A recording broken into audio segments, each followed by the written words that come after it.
Bonjour tout le monde, soyez la bienvenue avec cette nouvelle capsule, toujours en traitant l'impôt sur les sociétés et concernant la base imposable pour la partie des traitements des produits. Pour cette vidéo, elle sera consacrée au traitement des produits non courants. Est-ce qu'ils sont imposables ou non imposables? Quels sont les éléments des produits non courants qu'on peut avoir au niveau des entreprises?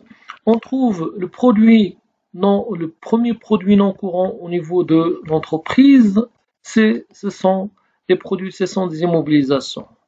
Bien sûr, ces produits, ils sont imposables, mais à leur montant hors taxe, puisque la TVA, elle s'applique sur la cession des immobilisations en occasion. Ça veut dire que l'entreprise, lorsqu'il acquiert une immobilisation neuve, lorsqu'il va chercher à la céder, il va la céder avec le taux de la TVA applicable au niveau de l'acquisition. Ça veut dire que si une immobilisation elle est acquise au niveau de la TVA de 20%, lors de la cession, on doit appliquer une TVA de 20%. S'il l'achète avec un taux de TVA de 7%, il doit la céder avec le taux de 7%. Donc, ce qui nous intéresse ici, c'est que le produit de cession des immobilisations, c'est un produit imposable, mais à un montant hors taxe. S'il est en TTC, on doit déduire le montant de la TVA.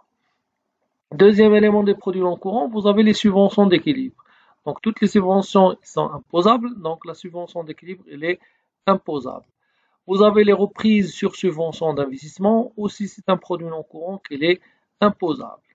Vous avez les indemnités, quelle que soit leur nature, lorsqu'il est reçu par l'entreprise, donc ils sont des produits imposables. Les indemnités d'assurance, les indemnités reçues d'un client lors d'une affaire, lorsque l'entreprise va recevoir une indemnité envers un client ou bien un fournisseur ou bien une autre personne, physique ou morale, donc ces indemnités, elles sont imposables. Donc, au cas de remise de dette, c'est lorsque l'entreprise a une dette envers une personne, que ce soit physique ou morale, cette dernière, lorsqu'il va renoncer à la récupération de cette dette, pour l'entreprise, le montant est récupéré définitivement, donc il constitue un produit non courant. Bien sûr, ce produit, il est imposable. Les dons et libéralités et l'eau reçu, donc tout ce qui est reçu par l'entreprise, c'est un produit qui est imposable. Pour les pénalités et les dédits reçus, ce sont des produits imposables pour l'entreprise. Les pénalités, par exemple, lorsque l'entreprise a conclu un contrat avec un fournisseur, ce dernier il s'engage à livrer l'entreprise à une date donnée et ils ont conclu au niveau du contrat que chaque retard au niveau de la date de livraison, ça sera pénalisé par un montant par jour, par exemple 200 dirhams par jour. Donc le fournisseur, il avait des problèmes, il n'a pas honoré son engagement dans la date dite. Lorsque le fournisseur a fait un retard de 5 jours pour la livraison de marchandises, donc il doit payer à l'entreprise 200 fois 5, donc ce sera 1000 dirhams. Donc pour l'entreprise, il constitue une pénalité reçue. Les DD reçus, donc lorsque l'entreprise a reçu une avance sur un client et ce client a renoncé à la faire, donc l'avance elle est récupérée définitivement pour l'entreprise et il sera comptabilisé comme un DD reçu. Donc ces produits ils sont imposables. Donc pour les rentrées sur créances soldées et les dégrèvements d'impôts et les reprises non courantes, on va les traiter dans le slide prochain. Pour les rentrées sur créances soldées, ce compte, il est utilisé lorsque l'entreprise a déjà perdu une créance, ça veut dire qu'elle a déjà comptabilisé en termes de perte sur créance recouvrable ou bien créance devenue recouvrable, et par la suite, le client ou bien le créancier est là honorer une partie ou bien la totalité de la créance. Donc ici, il est comptabilisé au niveau de ce compte, rentrée sur créance soldée.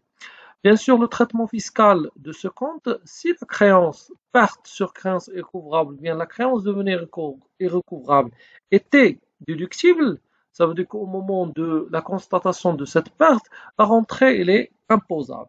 Donc, mais si la perte sur créance recouvrable, bien créance devenue recouvrable était non déductible, la rentrée elle est non imposable. Concernant le dégrèvement d'impôt, il s'agit de quoi? c'est lorsqu'une entreprise il paye un impôt, un montant d'impôt, et ce montant il est vu par l'entreprise qu'elle est exagérée, donc il peut demander à l'administration fiscale de vérifier ce montant. Donc, bien sûr, pour ne pas avoir de problème au niveau de l'échéance de cet impôt, l'entreprise elle doit payer le montant. Mais par la suite, que l'administration fiscale elle a vu que cet impôt elle est exagéré, elle peut restituer une partie de ce montant à l'entreprise. Donc, au niveau de l'entreprise, donc ce montant qui est restitué de l'administration fiscale ou bien de l'État, il constitue un dégrèvement d'impôt. Donc, comme un produit. Quel est le traitement fiscal de dégrèvement d'impôt? Il dépend de l'impôt lui-même. Ça veut dire que si l'impôt était déductible, comme la taxe professionnelle, la taxe sur les services communaux, la taxe d'habitation, les droits de douane, le dégrèvement est imposable. Par contre, si l'impôt n'est pas déductible, comme l'impôt sur les sociétés, l'impôt sur le revenu sur les salaires, la TVA, le dégrèvement elle est non imposable. Donc, dégrèvement de l'IS, non imposable. Dégrèvement de la taxe professionnelle, elle est imposable. Donc, ça dépend de l'impôt lui-même.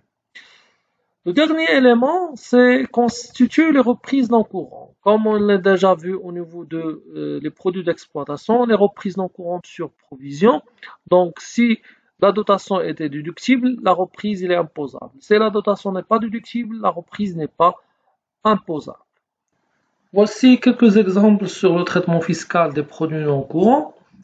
Donc, vous avez la première opération, produit de cession d'une machine, 100 000 dirhams hors taxe. Donc, rien à signaler, c'est un produit imposable. La deuxième opération, reprise sur subvention d'investissement, 40 000. Donc, c'est un produit imposable, rien à signaler au niveau du tableau. Indemnité reçue en octobre N d'une compagnie d'assurance suite à un incendie qui a ravagé un atelier de production en mars N, 250 000. Ici, puisque l'entreprise paye une prime d'assurance sur les incendies et le sinistre est réalisé au niveau de mars N, l'entreprise a reçu une indemnité de 250 000 dirhams en octobre, donc c'est un produit imposable, rien à signaler. Dégrèvement de la taxe professionnelle, puisque la taxe professionnelle elle est déductible, donc dégrèvement de la taxe professionnelle il est imposable, rien à signaler. Don reçu d'une ONG européenne 150 000, donc le don c'est un produit imposable, donc rien à signaler. Dégrèvement de l'IS 15 000, c'est un produit non imposable, puisque l'IS est un impôt non déductible, à déduire 15 000, donc c'est un produit non imposable à déduire 15 000. Encaissement du créance d'un client considéré comme insolvable en N-2, 30 000. La perte constatée en N-2 a été réintégrée dans la dite année. Ça veut dire que la perte sur créance est recouvrable. Elle a été non déductible au niveau de N-1. Donc la rentrée qui a été faite en N de 30 000, donc c'est un produit non imposable, donc à déduire 30 000. Voilà la fin du traitement des produits au niveau fiscal. J'espère que l'explication était plus claire pour vous. Pour les prochaines vidéos, Inch'Allah, on va traiter les charges et on se demande la question, est-ce que c'est une charge déductible ou non déductible? Merci pour votre attention et à très bientôt.